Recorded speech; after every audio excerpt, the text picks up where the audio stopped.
Welcome back if you're a returning listener, and welcome to My Solopreneur Life if you're a first-time listener. We're going to have a good time today. We're in the season of selling and just getting rid of those fears and turning them into clients. I love this topic. As I mentioned in the previous episode, I talked a lot about fear of rejection, and that's what I'm going to really laser in on today. I'm going to cover 6 areas that just kind of like little points that I talked a little bit last time about, but I want to go a little bit deeper this time. And then what I want to do is I'm going to give you a really cool trick using AI to help you overcome the fear of rejection when you're out there selling, and to do a real analysis on how you're performing in your sales conversations. You're going to love it. So let's get started.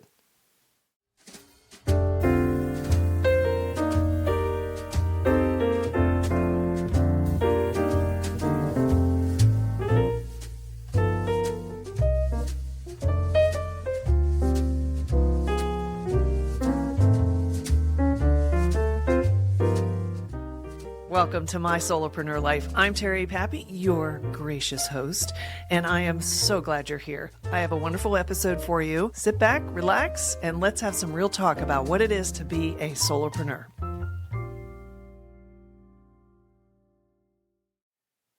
So as a solopreneur, we have to go out and find the fish. We have to go out and find clients. We have to generate opportunities for business. We have to introduce ourselves, build relationships. As I mentioned in the last episode, I am a relationship seller. I spend a lot of time getting to know the person, their business, their vision, etc., versus just coming in on a strictly transactional basis, because there's plenty of people that do that. That's not my clientele. I want to work with people that are interested in building a relationship and having a true partner that understands who they are as much as how their business is running and how they want to make money and to grow their business and to accomplish the goals that they set out to have their own business to begin with. And so that's my focus. So remember, as I'm walking you through these tips, these episodes, these stories, keep that in mind that those are my focuses. So I'm going to always lean heavily on customer experience, communication, relationship building, versus more of the transactional, like how much do you charge and what if they say this and so on. I will be covering that stuff because that's all part of the equation. But just remember that my approach is rooted in relationship building and making sure that everybody has a really great experience, positive takeaways. And if you've been listening a while, I think you've kind of figured out already that's where I'm coming from. I'm going to cover 6 focuses when it comes to fear of rejection for solopreneur selling. Hopefully, these will bring your attention to distinct components that can sabotage or supercharge your specific selling capabilities. The first one is, it is incredibly common to have anxiety around selling. You're basically going to somebody hat in hand and saying, "Please, sir, would you hire me to help you solve your problem?" It's like Oliver. Remember the old movie Oliver when he goes up with his porridge for the second helping? And when you're coming into a sales conversation with that energy, it can definitely sabotage the success of that conversation because you're conveying a lack of confidence. That comes right through to your prospect, and they will be maybe a little second guessing, not really sure that they want to take you on and work with you because they're getting that vibe. We want to have a very confident vibe. We want to have a good time on these calls. We want to learn from these calls. But the very first thing is, it is totally normal to have the anxiety and to feel that the fear of rejection can be so easily taken as personal because you're selling yourself. As a solopreneur, you're the whole business. You're not only providing the solution, but you're actually out there generating the revenue, the opportunities, and being able to service and follow up with customers once you've completed the work. Everything about it is all you. Even if you have subcontractors or have 1 or 2 employees where you're kind of starting to grow, if those employees screw up or if something happens, it's still a reflection of you. It's very easy to self-identify as a brand for this particular business that you own, and it's your baby. Of course, it's going to be personal to you. And honestly, I think that's one of the most amazing parts about being a solopreneur. There's a lot of people out there that are saying, oh, no, you have to be detached. It's just business and blah, blah, blah. I'm like, no, no, no, no. In the age of AI and with everything going on with robotics and engineering and how the workforce is changing, oh my gosh, the more human we can be in our businesses, the more us we can be in our businesses is nothing but a plus. Don't get me started on a personal branding rant. Okay. We get that the first one is it's okay. It's very common. It's very normal to have anxiety, to have the fear of rejection, to take it personally. That's kind of like the basis of why I want to do an episode specifically on the fear of rejection. That is why we have that anxiety, that kind of almost want to avoid having the sales conversation. I mean, we'll go out and hire other people to sell for us because we have so much anxiety, which is, in my mind, not the right thing because you're not reflecting your personal brand. You are the business. People feel more confident when they work with the business owner versus some representative when you're looking at a small business. Number two is why it feels personal, as I was already alluding to, is because it's tied to you personally in your mind, and it triggers your self-worth. It triggers the imposter syndrome, where you're like, okay, there's no way that I can actually do this. So you're kind of, again, sabotaging yourself before you even get to the point where you're offering your services to that prospect. And there's so many different mindset traps. As I mentioned in the last episode, I talked a lot about financials, making sure you have your financials in order because you don't want to have so much pressure to close a deal because you need the money. And then that takes away from your ability to really be genuine, to really listen, and to really understand how you can help and find the solution for that prospect. When you look at the whole situation with rejection, with getting the no's, you've got to reframe that. The more you're having sales conversations, the better you'll get, the thicker your skin will be, and you'll realize that it's not about the pressure of getting the client, the pressure of making the sale and having income. It's more about gathering information. It's about understanding what your target prospect / client is really struggling with. Because the more you have these conversations, the more you're going to be able to filter and find your very specific niche. I'll give you an example. When I started out, I just started out almost transactional, where I was like doing the same thing I did in corporate, building websites, writing copy, branding, all that stuff. And I didn't really have any of the models that I have today. I don't have any of the positioning or the offerings that I mean, nothing of what I do today is where I was back then. It's pretty funny. I was charging hourly rates, very low hourly rates. So I had self-worth issues. I didn't necessarily have imposter syndrome because I knew I could deliver. Problem is because I didn't have the self-worth / value sense for myself, I would over-deliver, I would undercharge and do those things. And that's also a trap door that you can fall into as a solopreneur when you're first starting out. The point I wanted to make about when I first started and I was having conversations with prospects, I started seeing, and this was probably in my second, third year, and I was getting more confident. I was learning a lot about sales and taking some training and things like that to help myself really understand how do I make this fit my personality, because I have certain dispositions that orient me to be a certain way in a conversation that maybe some sales trainers would be like, well, you're not really. So I kind of had to find a middle road that worked for me and my personality. And what I realized as I was having these conversations was how little my customers knew about their customers. So I'd get on the phone with a client and I'd be like, all right, so what is the main problem that your ideal customer has? And how do you go about solving it? And they couldn't always answer me the right way. They would do it from their perspective versus really having genuine facts straight from their customer that told them, this is how we want to shop, this is how we want to work with somebody like you, and so on. That was the beginning of me developing the Better 3 model, which is better understanding. That's where that comes from, understanding who your customer is. Better communication, obviously the professional communications and branding, and then better relationships. If you're spending time to cultivate and deepen those relationships with the existing clients and customers, they're going to be the ones that will refer you. It's like a built-in referral program. And having all three of those is so important in the work that I do. And still to this day, every one of my products is built on that Venn diagram of those three elements. And it makes for such a more powerful result for my clients. But it took me a while to figure that out, right? When I was first starting, it was just kind of like hit or miss and kind of all over the place. And now it's a completely different situation. When you're looking at reframing those conversations as information, as feedback, as a way to really kind of focus in on who your ideal client is, then it's a win-win, right?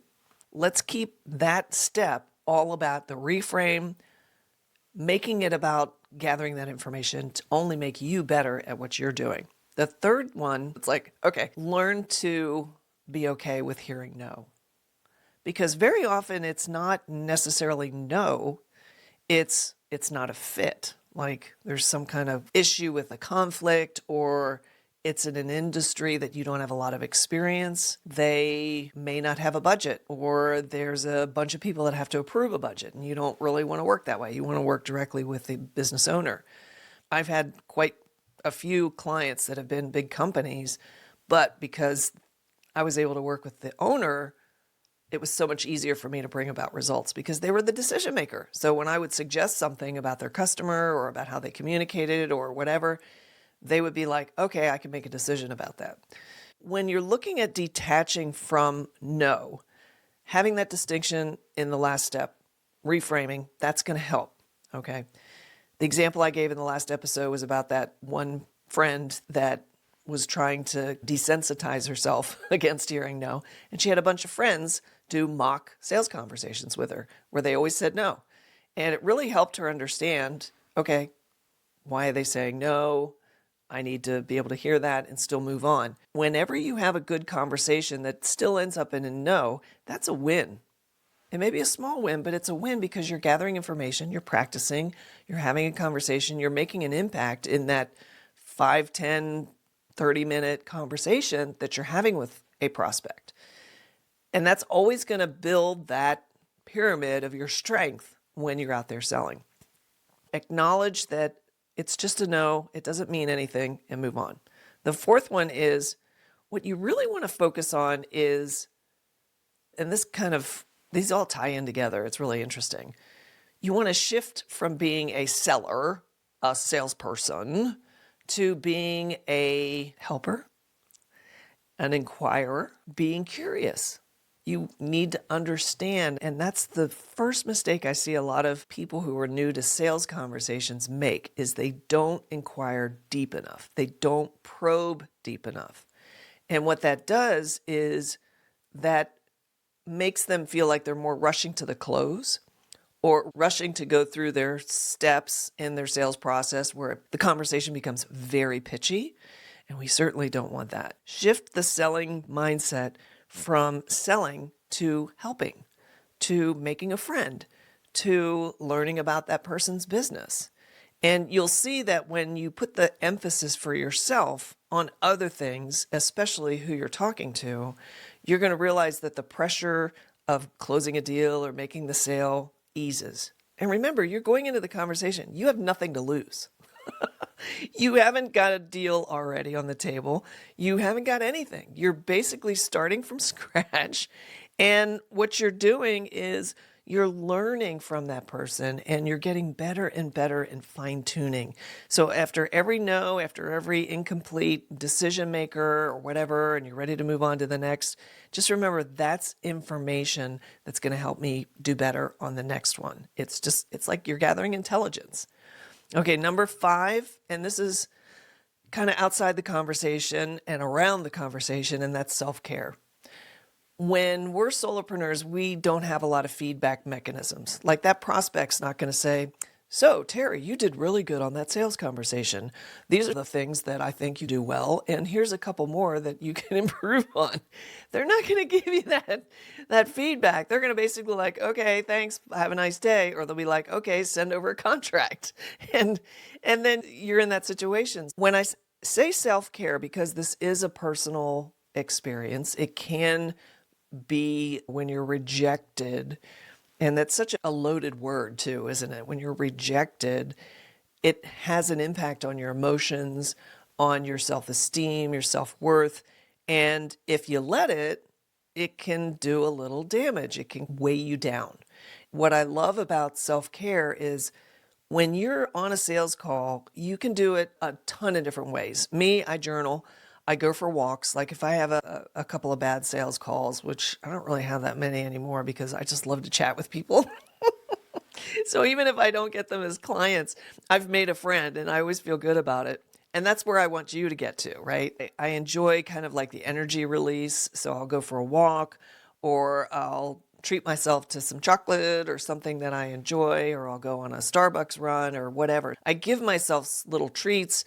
I get myself away from any self-imposed to-do list related to sales. And that's what you can do as well when you're either preparing for those sales calls or you're done with sales calls and you feel a little worn out, a little exhausted. Sometimes I do that just because I'm spending so much time having conversations and I really get into it. It kind of taps my energy. That's why a walk is always really a good kind of just calms everything down and gets that energy flowing again in the right direction. You have to remember, and this is a trick I learned when I did Landmark Education's forum like 100 years ago, don't attach meaning to any result, whether it's a win and you close a deal or whether it's a complete slam in the face of a door. It doesn't mean anything. It's information, again. It's practice. It's the potential opportunity to meet and make a friend. But it doesn't mean anything. It doesn't mean anything about you. It doesn't mean that you're a lousy salesperson. It doesn't mean that the work you do or the product you sell or the service you sell is no good. Definitely does not mean that. And so when you attach meaning to it, if you're going to go ahead and do that, and we naturally do that as human beings, make sure that that meaning is a positive one. Like, for example, I did 5 calls today. Go me. That's 5 more than I did yesterday, or however you want to frame it. Give yourself a pep talk. Take care of yourself. Make sure that you reward yourself for accomplishing those sales goals that you have in your business. And get out there and just meet people and talk to people. Being in action will absolutely kill any negativity, any worry, any fear. It's fantastic. It's like a pill in a bottle. Just get in action, just go do it, and become more resilient when you do. Which leads me to the 6th item, which is about that confident mindset. And the more you do it, the more you get in there with your shoulder and just say, I'm going to do it. I can remember when I was like, because I was so reluctant to do sales conversations because I was taking everything personal. This was way back in the early days.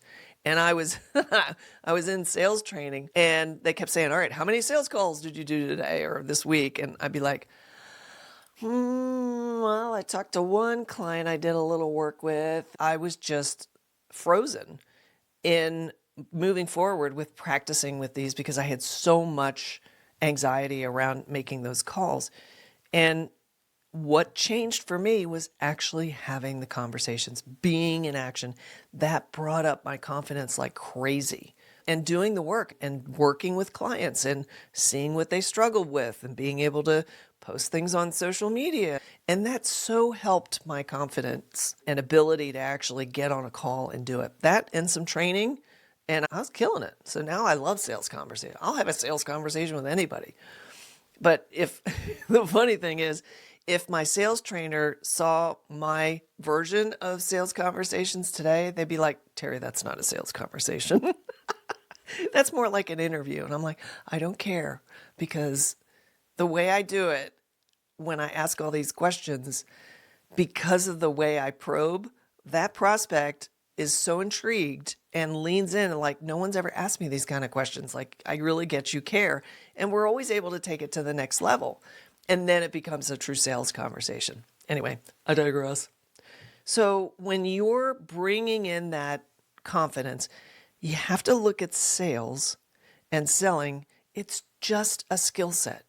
It's no different than learning how to use AI, no different than installing a new software program and figuring that out. It's no different than any of that stuff related to running a business. So if you look at and shift your mindset to where sales is just another skill I have to get good at, it's much easier to get in action, because that's how you get good at something. You get good at it because you're using it, you're doing it, you're using those muscles. Let me just recap those, and then I want to get into how AI can help. So the first one is you want to normalize. Rejection is a natural part of being a solopreneur. It's normal to take it personal because it's your business. Number two is just reframe. Every no is feedback, it's information, it's going to make you better, right? Number three is build that resilience, okay? You want to strengthen those muscles. You want to give yourself small wins, do little incremental things, find creative ways to move through those blocks when you do encounter them. Like, let's say, oh, I didn't make any sales calls or outreach for a week. Well, that's a block. So you need to do some things that help ease what that block is and get you back in action. Number four is serve, don't sell. Remember, you're there to help. Focus on helping, not selling. Number five is self-care. Use resets, journal, walk like I do. Give yourself little rewards like chocolate or a little Starbucks trip. And just really pat yourself on the back for accomplishing what you do get to accomplish, whether it's a series of no's or whether it's just like a bunch of outreach that nobody replied back. Whatever you're doing, any action matters. Just a simple email. Hey, we talked last week and I was just following up. Can we get on another call and finish the conversation or whatever? That's a step toward a conclusion, which could turn into a sale or a learning experience. Either way, you're going to get there. And that's what you need to keep moving forward. And then the final one, the sixth one, is have that perspective of not making it mean anything. Rejection doesn't mean that your value is any less. It's not a demeaning thing. It's a clarifying thing. It says, okay, for some reason, I'm not meant to work with this person. And that could be your reasons and that could be their reasons.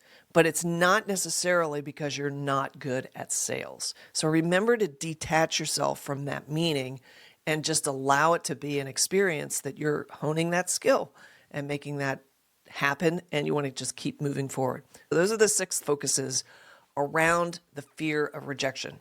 The last thing I'm going to give you is a prompt. It's a little exercise you can do to help your confidence, help your skill sets in the area of sales. There's actually a bunch of different prompts I could prepare. Maybe one of these days I'll just get a bunch of prompts and just put them on my Solopreneur Life as a freebie. I think that'd be a good idea. Maybe I should do that because I've got lots of freebies on there. When you look at how you're performing in sales, as a solopreneur, you don't get a lot of feedback, as I've already mentioned.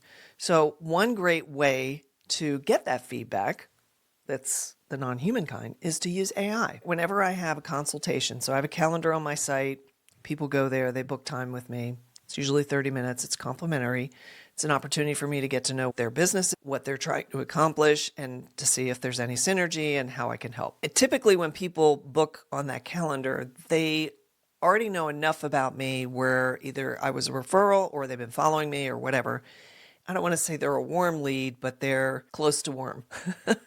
We get right into the conversation. I ask them about their business, what's going on, etc. What I also do as part of that conversation is I have automatically built into my Zoom a recorder. The recording happens, and I always start off the meeting, I'm recording this. Is that okay? It's for my own personal use, but I'm more than happy to share the link with you if you got any value that you want to return to after we meet. If they say, no, I prefer you don't record, which so far nobody's ever said that, they're usually quite cool with it. They understand why I'm doing it. When I have that sales conversation or any conversation, this is what I want you to do. You can use Fathom, you can use Zoom's built-in recorder. Basically what you want is the transcript, the typed transcript from that recording. Go and get that after the call is done. Open up your favorite AI tool, ChatGPT, Perplexity, Claude, Grok, whatever your AI du jour is, and take that transcript, copy and paste, drop that into the chat and say, I just had this conversation. So you want to give AI a little story. You want to tell it what you've done, hence the transcript, what you're trying to improve, your sales capability, and give it that information. So let's say I'm in ChatGPT. I'm trying to improve the quality of the sales conversations that I'm having. Here is an example of a call that I just had, and you can put some details in around who you talked to, what was their challenge, so it has a little bit more rounding. And you'll know if the response you get in AI, and this is true in all cases, if the response is kind of weird or incomplete or like not even close, it means you didn't give it enough in the prompt. You have to correct the prompt with another one and another one. It's very iterative using AI this way. I'm not talking about agents. I'm talking about a direct interaction back and forth. You want to tell it everything about the conversation, and then you have to ask it, I need to know as a solopreneur, what are some areas or things I could do to improve the outcome? Let's say it was a no, or it was a I'm not ready now, or whatever the outcome was. You want to really give it a good structure. This is what happened. They ended up saying no. They ended up saying they didn't have enough budget.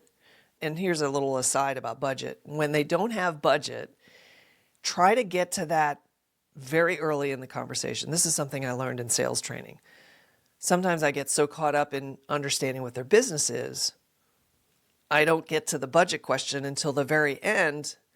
And then it's like, you mean you don't have it? Well, why are we talking? It's just a free consult, right? So don't run the risk of wasting your time and their time if they don't want to invest. Now, I know that there's people out there saying, there's some sales techniques that you can get them to, instead of making it about money, you can make it about their emotions and how they feel about the result and all that stuff. I'm not going to get into that. I'm not a sales trainer, and I'm not going to go there. If you're into those types of sales approaches, that's not me, okay? I like being real. I like being about the relationship. And sometimes it's a clunky, clumsy conversation you have. But what I've learned is that it can be a waste of time if you get somebody on the call or in a meeting when they have no budget to work with. So that's a really important thing to try to get up front. Let's say that's the situation with AI. I found at the end that they didn't have a budget. And so I feel like I wasted 30 minutes. And then ask AI, what are some tips that you can give me to improve how I talk, the questions I ask, and to move through some of these barriers that can reduce the waste of time? And hit enter and see what you get. Using AI to help improve your sales results is really, really a gift. And if we take the time after a conversation to drop in a transcript, that's a great asset to have. And I highly recommend you do that anyway. Even if you've been selling for 5 years, 10 years, you can always improve. I can always improve. I could do that myself. In fact, I think I have done a little bit of some of that. That's a perfect example of having a sales conversation using AI to just hone that skill. Be more refined. Update your process, your little checklist that you go through until it becomes memorized, obviously. You want to leverage what AI is helping you see, because we're myopic. We can't see. We're not objective about how we're showing up. AI can be that mirror for us. It can tell us and show us where we're talking too much, or our questions are too general, or we're not asking about budget early enough in the conversation, or other things. That's a great way to really assess and analyze, almost like you have your own private sales trainer.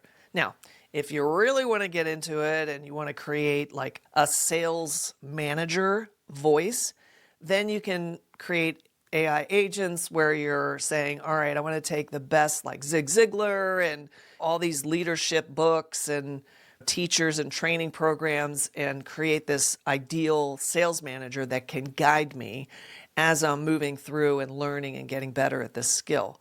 And then you can interact with that particular agent that you build in ChatGPT. Again, I'm not a super expert. I'm just a user with AI. And these are the things that I've done and have had some positive experience with. Let's say you don't have a transcript, but you know you have some thinking. So this is more about your mindset. I recommend that you go into your favorite AI platform and just have a conversation. Not necessarily that you're trying to create a therapy session, but go into the chat and write and just say, hey, AI, this is who I am. This is what I do. And here are some areas where I'm not succeeding very well. The area of sales. I have such a fear of rejection. Every call I'm on, I take it personally, whatever they say, blah, blah, blah. I always feel like I'm on the defense. Whatever's going on from an emotional, mental, like what meaning are you giving to it that you know is diminishing your success rate? And then put everything into kind of like a Dear Abby, where you're writing to a coach and saying, these are the things I struggle with. Can you provide me a menu of things I can try that can help me overcome that? Can you also provide resources or other things I can watch, listen to? Is there a good podcast? Is there a good YouTube channel? Who can help me? Can you recommend a good book to help me with my self-esteem? Whatever that is, or a sales training program that I'm ready to get a little more serious and really tighten my skills in sales. What do you recommend? But by the sheer fact that you're going in and giving AI a very detailed and authentic description of how you're feeling, what you're projecting about how you show up on sales conversations, it's going to give you some things to think about. Now, is what AI output going to be the right recipe for you? Only you can tell. Okay, it is a computer and it is grabbing information from all data sources in the large language models. And depending on what models it's using and all the data, etc., you're going to get a whole bunch of different things. Sometimes what I like to do is I like to take the same prompt and put it in 3 different AI tools, if I have a little extra time, and just see how they offer different things. Whenever I see patterns from one to the next, I know, that's a pretty good thing that I could probably extract and start using in my own improvement. There's 2 good AI applications that you can try to improve your sales capability, and just come up with your own. Think of how you can leverage AI to help you with any particular aspect or area of the sales performance, even down to the dollars that you're actually bringing in and doing a P&L and all those things. There's so many different ways you can use AI. So hopefully that was helpful for you. And remember, it's okay to hear no. It doesn't mean anything other than no. Well, I know you're disappointed, but that's it for this episode. Listen, the great news is there's another one coming, so stay tuned. Anyway, I just want to make sure that you do the prompt. If this episode had a prompt, and you get that homework done because you're going to be a better solopreneur. How's that for a maternal finger shaking at you? Hey, listen, thanks so much for being here, for giving me time of your day, and, for taking it on. So if you want to learn more and stay connected with me, just head on over to mysolopreneurlife.com. Thanks a bunch. See you soon. That was pretty good. I think I'll keep that one.